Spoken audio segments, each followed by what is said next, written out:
Perkenalkan Bu, kami dari kelompok 61. Eh, Perkenalkan nama saya Andre Jonathan Nathaniel Nenggolan sebagai ketua dari Prodi S1 Sistem Informasi NIM 12S23017. Perkenalkan nama saya Junta Siombing dengan NIM 113234042 dari Prodi D3 Teknologi Informasi sebagai sekretaris. Perkenalkan, nama saya Diva Lorenza Marbun dari Prodi D3 Teknologi Informasi dengan NIM 113234043 sebagai anggota. Perkenalkan, nama saya Teresa Agustina Naulina Slaban. Saya dari Prodi Sistem Informasi, NIM saya 12S23051. Saya sebagai anggota kelompok. Perkenalkan, nama saya Kevin Duto dari NIM 12S23001 sebagai anggota. Perkenalkan, nama saya Josian Nenggolan. Saya dari Prodi Teknik Metalurgi dengan NIM 22S23033. Perkenalkan, nama saya Jason Celawan dari Prodi D3 Teknologi Komputer dengan NIM 1332012. Menjabat sebagai anggota.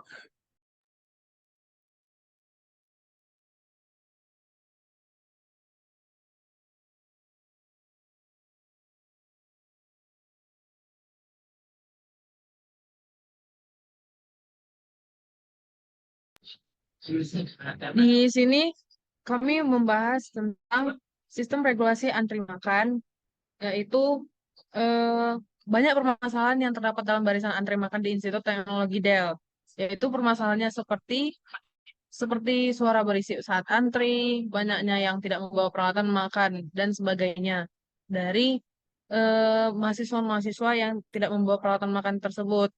Lalu, untuk mengantisipasi keributan yang ada, kita sebagai manusia dituntut untuk disiplin, tapi disiplin itu saja tidak cukup. Lalu, kita harus membuat program di mana kita sebagai manusia juga bisa membuat antrean dalam barisan makan menjadi efisien. Untuk mengefisienkan program tersebut, kita harus bisa mengatur waktu kita dalam baris makan, supaya permasalahan yang terjadi seperti biasanya, yaitu terlambat masuk ke dalam kelas, itu tidak akan terjadi lagi. Kita tidak mempunyai konflik antara kita dan dosen, supaya pembelajaran di ITDL bisa belajar dengan lancar.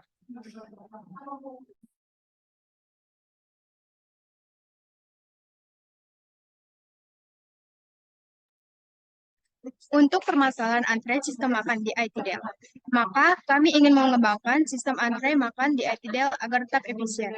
Karena itu, kami membaca sebuah jurnal, yang dimana sebuah jurnal sistem antre yang baik adalah sistem antre yang bersesuaian dengan porsinya yang masing-masing. Yang dimana kita sebagai mahasiswa harus dapat memanage waktu dengan baik agar sistem regulasi makan yang terjadi di kantin bisa berjalan dengan baik, efektif, dan juga kondusif. Oleh karena itu, setiap mahasiswa harus memiliki kesadaran masing-masing. Seperti di sistem antre makan, itu ada sebuah instruksi yang mengatakan kalau kita itu baris, maka kita harus baris. Oleh karena itu, kita harus memiliki kesadaran dari diri kita agar kita mampu memimpin diri kita masing-masing sehingga proses antre sistem makan kita berjalan dengan baik.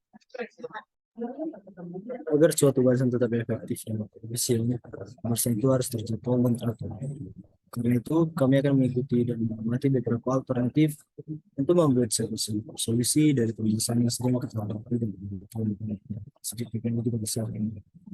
Jadi maka kami setelah membaca beberapa jurnal, kami dapat menyimpulkan dan merancang solusi yang akan baca, yaitu agar sistem antrean makan di ITDL itu menjadi terstruktur, efisien, dan efektif.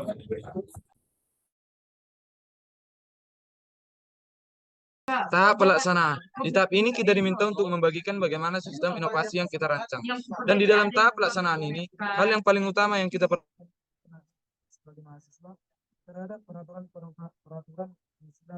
perlukan adalah kita harus mendisiplinkan diri kita sendiri sebagai mahasiswa terhadap di dalam sistem regulasi barisan antre masalah yang terjadi seperti datang ke kantin, terlambat makan, yang diakibatkan terlambat datang ke kantin karena kita terlebih dahulu menaruh tas kita ke gedung, lalu kita pergi ke kantin. Dalam hal ini, kita harus menjauhkan sifat-sifat dalam ketidakdisiplinan kita tersebut. Kita harus melaksanakannya dengan baik dan dalam Oleh sebab itu, kita juga juga harus melaksanakan dengan disiplin karena jika kita disiplin, kita juga dapat selesai cepat makan dan jika sudah selesai cepat makan, kita dapat melaksanakan aktivitas yang lain yang perlu dilakukan. Jelaskan. Pada bagian ini diuraikan tahap pelaksanaan program yang dimulai dari penemuan ide karya inovasi, karakteristik produk yang direncanakan, desain teknik melalui pelaksanaan secara luring. Setelah rancangan yang diminta telah selesai, maka kita akan membahas bagaimana tahap pengujiannya di lapangan. Baik, untuk tahapan pengujian di lapangan, kami akan melaksanakannya dengan sistem baris berbaris yang diatur secara teratur dan terinci. Untuk sistem baris berbarisnya, kami akan melaksanakan dengan cara membagikan sistem dari berbaris aspa terbagi tiga, yaitu aspa, aspi, dan juga abang asuh dan juga kakak asuh. Untuk aspa, asrama putra, dibagikan ke barisan paling kiri, diuraikan dengan 3 baris berbanjar. Dan untuk aspi diuraikan dengan 3 baris berbanjar juga. Dan untuk abang asuh diuraikan dengan 2 baris berbanjar. Dan untuk masalah keterlambatan, kita akan mengevaluasinya dan memberikan hukuman supaya tidak ada lagi rencana atau terjadinya keterlambatan yang disengaja maupun tidak disengaja. Sekian dari saya.